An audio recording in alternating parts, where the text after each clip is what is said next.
Trečiadienio info studijoje žiūrėkite. Visuomenėje užvirė kova dėl gimdyvei iškviestos policijos. Lietuvos dulos tai vertino kaip brutalią prievartą prieš nėščiąją.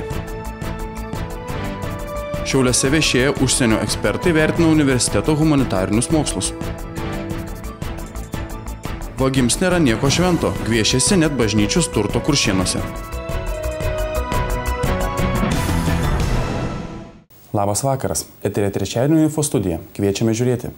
Po neregėto incidento, kai Šiaulių ligoninės ginekologai iškvietė policiją skausmus kenčiančiai gimdyvei, visuomenėje kilo pasipiktinimo audra.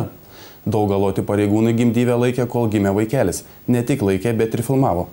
Lietuvos dulos tai įvertino kaip neregėtą smurtą prieš gimdyvę, žmogaus teisių pažeidimą ir apskritai cinišką gydytojų ir policininkų elgesį. Skandalas pasiekė sveikatos ministeriją.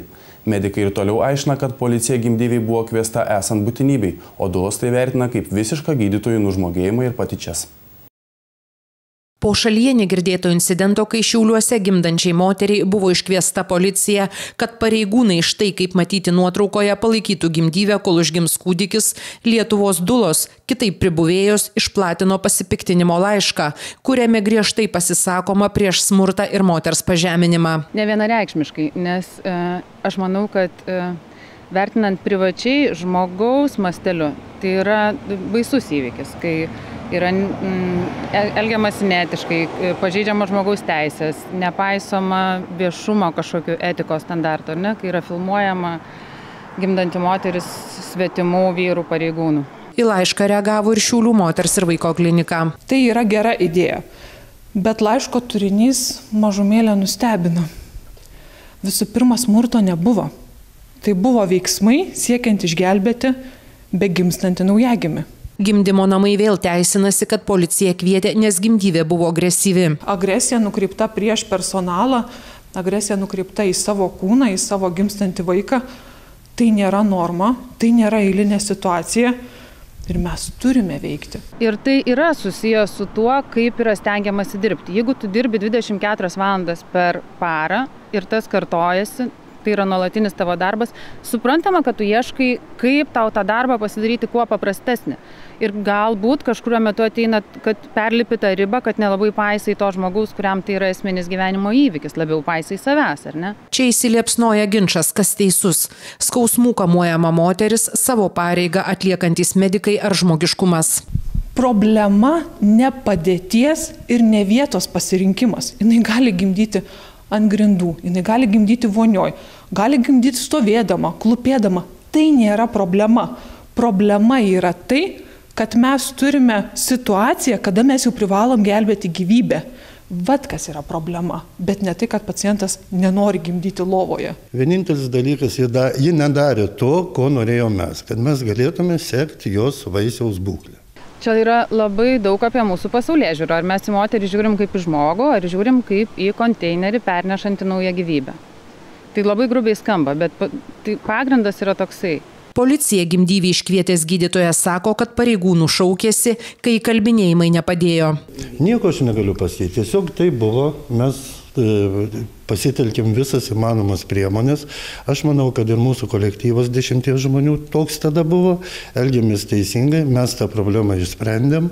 Mama sveika, išėjo su naujagimiu ant rankų, tai manau, kad ta problema išspręsta. Ir medikų tarpe tikrai yra nuostabių, atsidavusių, kvalifikuotų žmonių. Ir mes esam gavę daug pinigų gimdykloms atnaujinti. Bet tai niekaip nepaneigia fakto, kad prieš moteris yra naudojamas smurtas. Tai yra atskiri klausimai. Ir tai, kad aš sakau, kad yra patyčios ir smurtas, nereiškia, kad nurašo visus gerų gydytojų darbus. Visiškai ne. Ir man kažkaip atrodo labai svarbu, kad mes visi tą atpažįstam. Kad taip yra, kad tai yra kažkokia vieša paslaptis. Istorija apie prievartą ant gimdymo stalo, policijos užkeltą ir gimdymo metu laikytą moterį pasiekė ir ministeriją. Ministras akivaizdžiai šokiruotas. Ir tokių situacijų būna tikrai ne viena ir ne dvi. Būna ir intensyvios terapijos skyriuose. Gal tokia labiausiai žinoma praktika tai yra psichiatrijos skyriuose, kur kyla reali grėsmė. Tai ten niekas policijos nekviečia. Susitvarkoma yra vietoje ir išsisprendžia ta problema.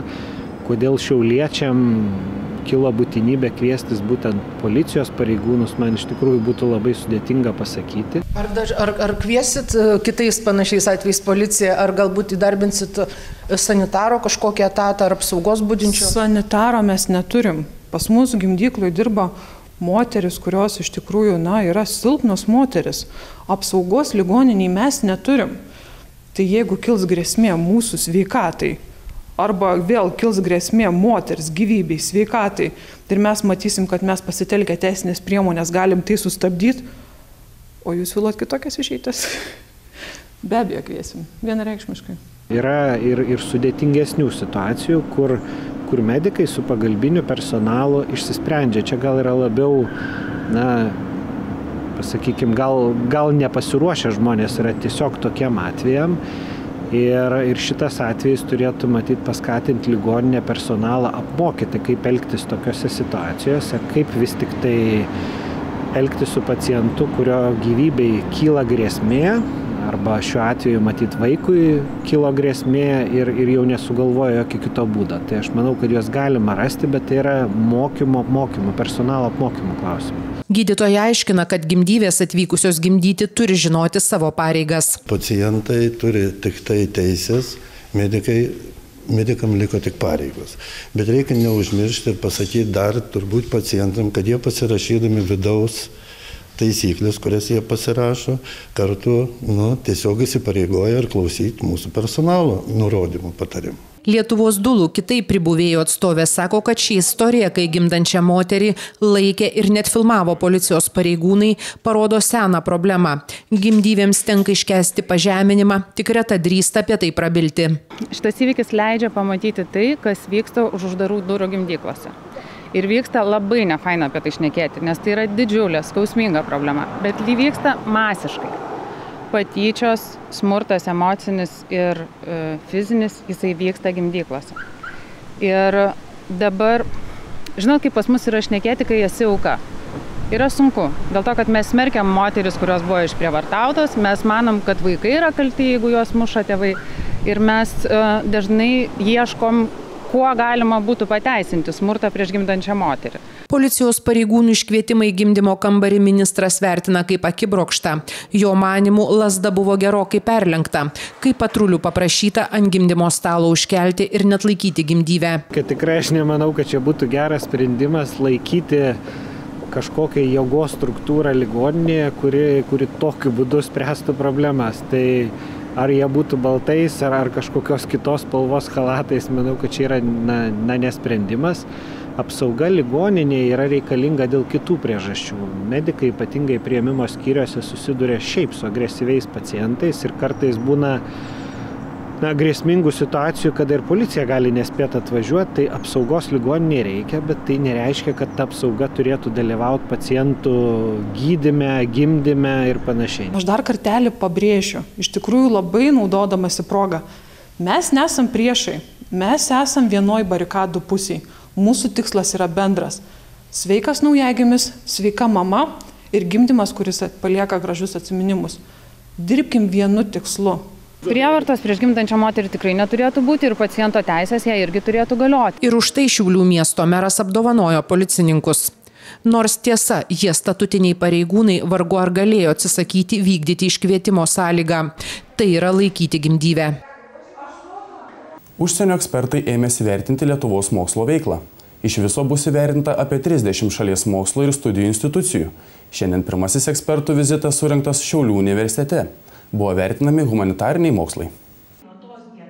Startavo tarptautinis ekspertinis Lietuvos mokslo vertinimas. Visų šalies mokslo institucijų veiklą įvertins užsienio ekspertai. Apie 60 užsienio ekspertų vertins 30 šalies mokslo ir studijų institucijų.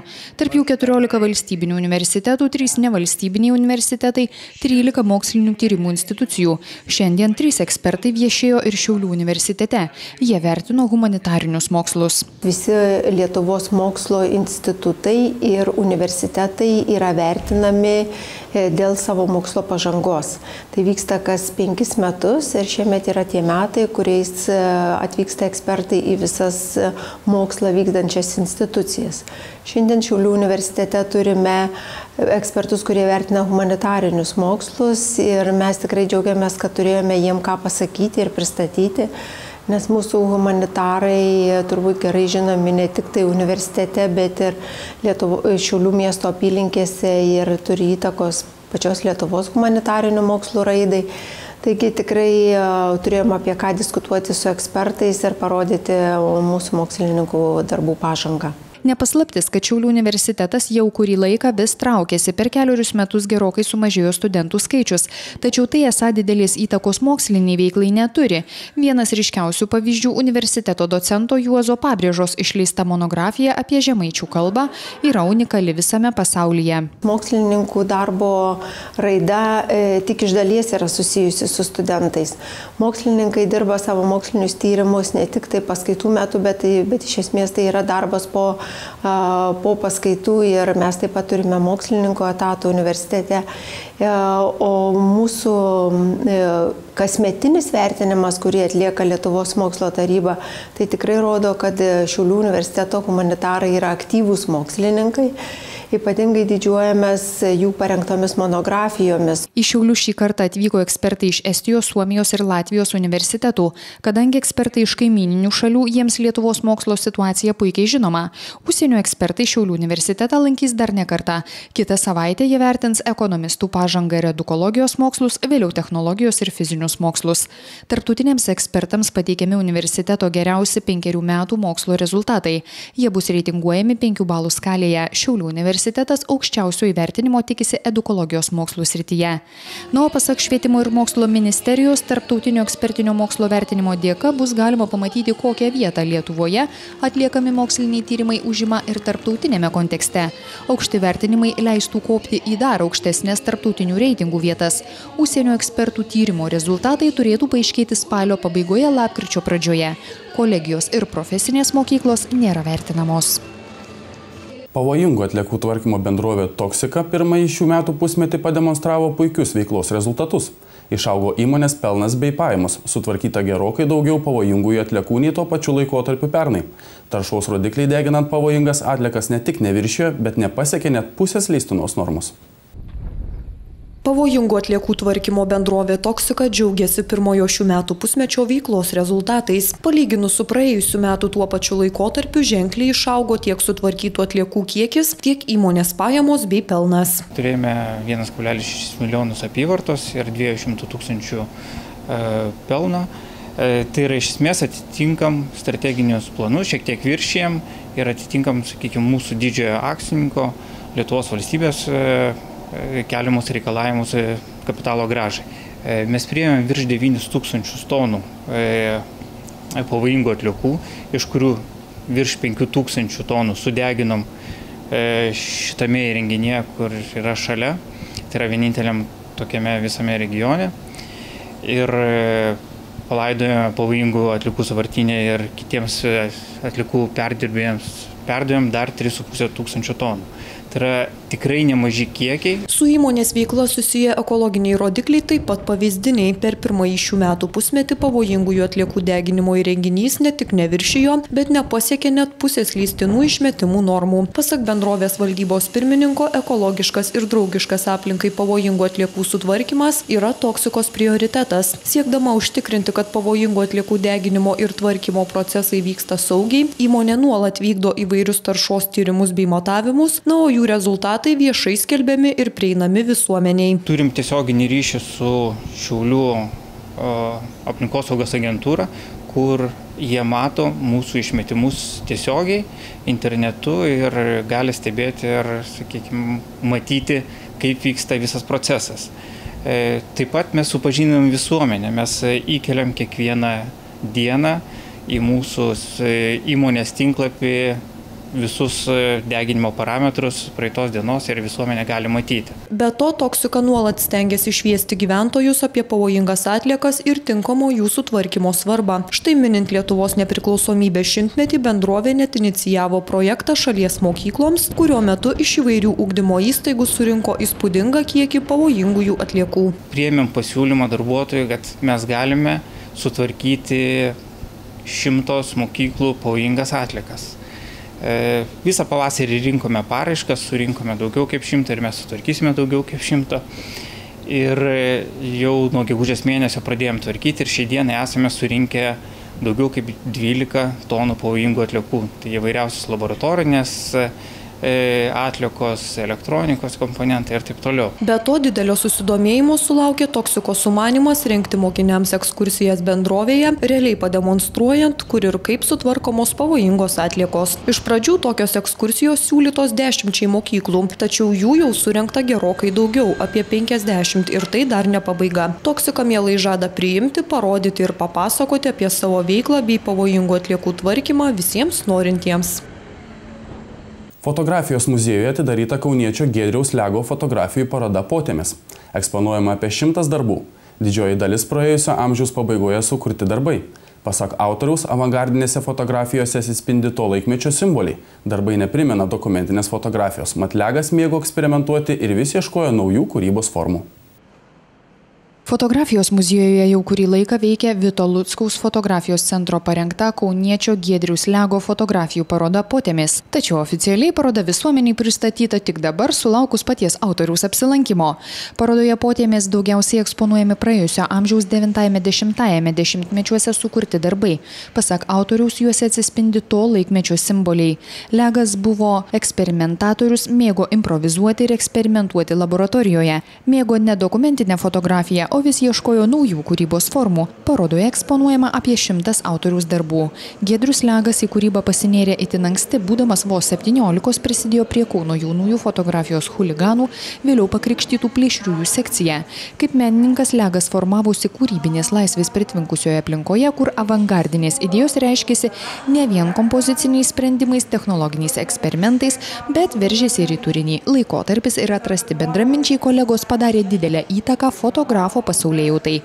Tačiau vėlesnis kūrybinis periodas yra mažai kam žinomas. Legas pradėjęs dėstyti Vilniaus dailės akademijos Kauno fakultete ir Vytauto Didžiojo universitete atrado naujas raiškos formas. Kūrybiniams sumanymams įgyvendinti vis dažniau ir drąsiau buvo pasitelkiamos nefotografinės priemonės, tokios kaip dažai, kalkės, aerografai, nagų lakai, kopijuokliai. Todėl menininko darbai neretai labiau primena grafiką ar tapybą nei fotografiją.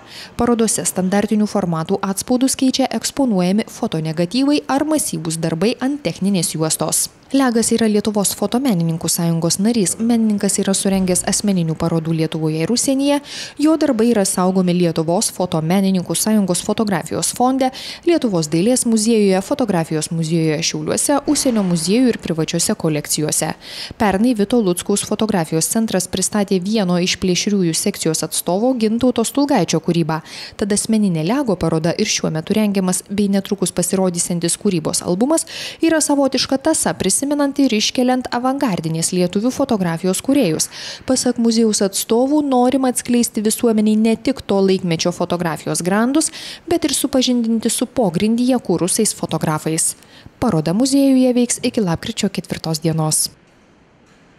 Tiek naujienų šį vakarą. Netrukus dar sportas ir orų prognozė. Iki pasimatymo rytoj.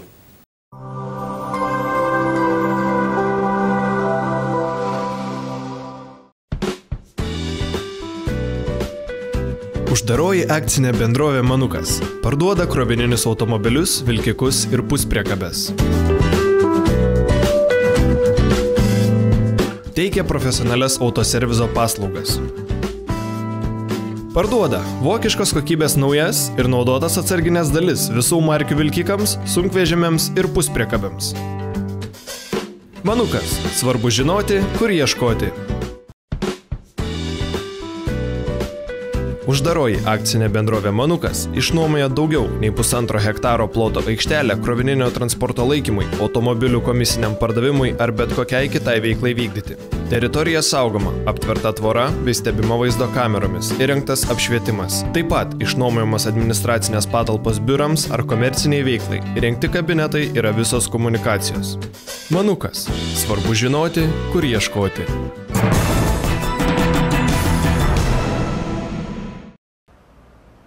Nuo birželio 21 iki rugsėjo 2 dienos Šiaulių rajone Kuršėnuose vagi šlavėsi bažnyčios turtą. Vagis masino menkaverčiai daiktai, o gal aukų dėžutės su 14 centų. Per kelis kartus įsibrovusi bažnyčia buvo sugadintos 6 atskiros aukų dėžutės, 2 žvakių deginimo staluose esančios aukų dėžutės, kur metami centukai, užimamas žvakeles, tualeto patalpoje išdaužtas langas, sudaužytas praustuvas, patekusi užrakinta zakristijos patalpa, iš spintelės stalčiaus pavogtas akumuliatorinis suktukas. Šventovė išniekinę vagys nelabai praturtėjo. Padaryta žala apie 300 eurų. Ir tikrai ne visa tai atiteko vagims. Mat skaičiuojama žala ir už sugadintus daiktus.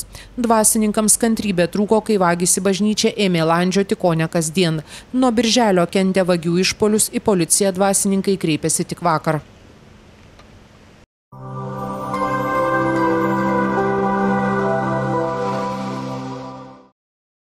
Išbandyk naujutėlaičius Peugeot. Remontuok automobilių techninio aptarnavimo ir remonto autoservize. Išbandyk pakaitinį automobilį. Uždaroji akcinė bendrovė Dekida. Čia laukiamas kiekvienas klientas. Išbandyk Taxify paslaugas Šiauliuose nemokamai. Parsisiųsk Taxify programėlę ir gauk 4 eurus dovanų pirmai savo kelioniai. Pasinaudok nuolaidos kodu Siauliai ir važiuok Taxify.